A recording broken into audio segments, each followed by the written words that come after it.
You know prices are out of hand when a picture is now only worth 200 words, cats only have 5 lives, and Netflix are streaming A Tale of One City, The Two Musketeers, Snow White and the Four Dwarfs, The Five Commandments. Hang on, back it up a sec. Shouldn't that be Snow White and the Four Little People? I digress. Anyway, all jokes aside, what if I told you whether or not you had a job tomorrow was controlled by one man? And he's not sure you will. Let's switch it up. Whether you can pay your student loans off tomorrow is controlled by one man, and he doesn't really care. This is James. James went to school to be a professional YouTuber and took on $30,000 of student debt. That's a little above average, since most graduates have $25,000. His student loan repayments are $318.20 a month at 5%. Luckily, James takes home $3,000 a month, and he can handle those payments. Nice job, James. I should probably mention James lives in his parents' basement, but he saves up his bottle caps and makes funny TikToks, so it balances out. So, since the beginning of 2022, James's 5% interest rate has been slowly creeping up until it hit 7.5% now, and it's still going. See, James got a private loan because that's the only way he could study YouTube artistry and follow his lifelong passion. And James wasn't the only person affected here by the growing rates. This is Sarah. She earns $50,000 a year. Keep that in mind for the very last part of this report. Buying a home keeps getting more expensive. Rates for a 30-year fixed-rate mortgage eclipsed 7% today for the first time in 20 years, according to one industry report. To put this in perspective, that rate was 3% at the start of this year.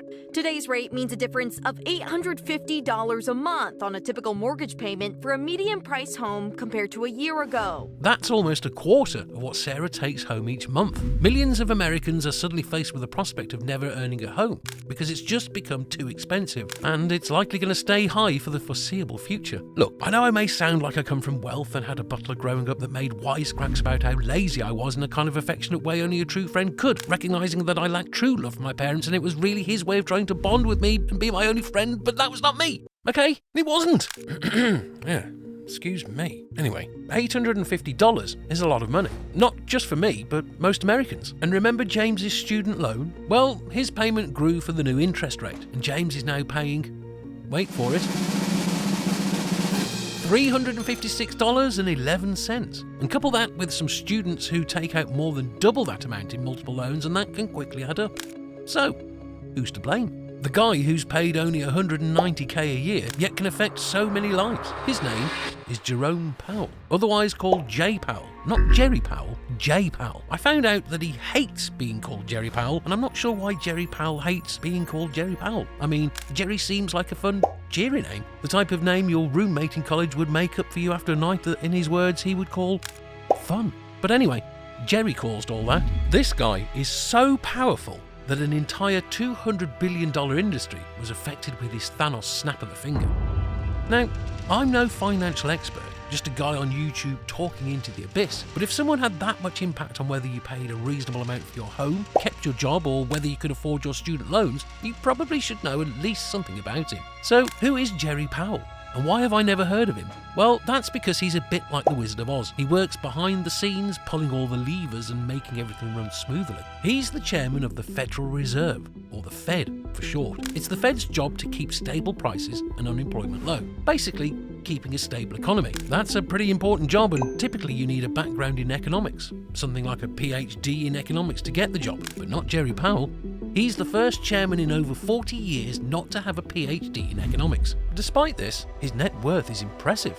Topping out at an estimated $55 million, he's the richest chairman of the Fed since 1948. Yet when Jerome Powell speaks, investors listen. And if he says something that they don't like, they'll start selling their stocks faster than you can say quantitative easing. Some people say that Jerome Powell's speeches are like a secret code. They pore over every word, trying to decipher what he really means. And when he says something that seems innocent enough, they'll spend hours debating whether he's actually hinting at a major policy shift. If he really wants to make a point, he'll give a press conference. That's when all the journalists gather around him for an hour. And when he's done, they all scurry back to their desks, furiously typing away, trying to make sense of everything he said. When he said recently that there's likely to be higher interest rates, meaning mortgages and literally every other type of loan will become more expensive, obviously, investors didn't take that well. Okay, look, here's the thing.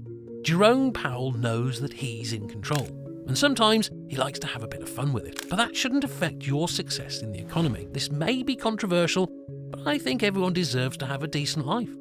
And if you're wanting a successful life, click this next video for the best success advice you'll find on the internet from Gary V. See you in the next one. Robin, to the Batmobile!